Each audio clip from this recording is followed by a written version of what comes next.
ស្នេហាទាំងដឹងថាមិនក៏បីការពិតគឺថ្លៃមានសងសាហាមិនដោយចិនខិតទៅរកស្នេហាមួយដែលមិនសមនឹងការឡើងសង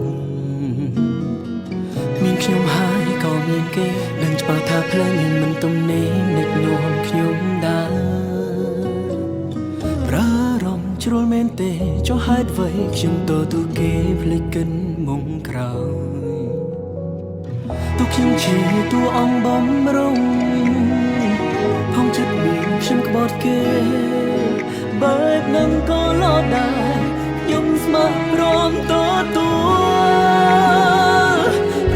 លគ្រប់បែបយ៉ាងតែម្នាក់នោះជា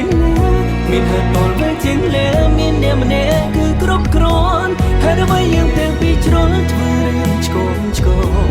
បើសិនមានគេពាក់ព័ន្ធតអយយ៉ាងណាបើយើងពិតស្រឡាញ់គ្នាមិនដេចមិនបន្តរក្សាអារម្មណ៍ល្អបន្តសេចក្តីអ្វីមិនគួរបញ្ចប់ត្រឹមនេះតើអាចបញ្ឆេបន្លឺស្នេហាឡើងវិញតើបានទេ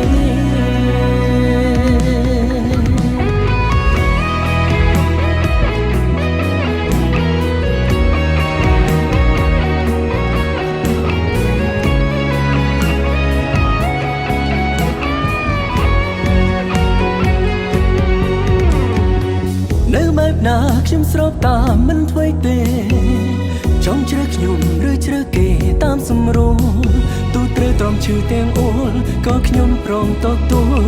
សុំតែម្យ៉ាងកុំបែកគ្នា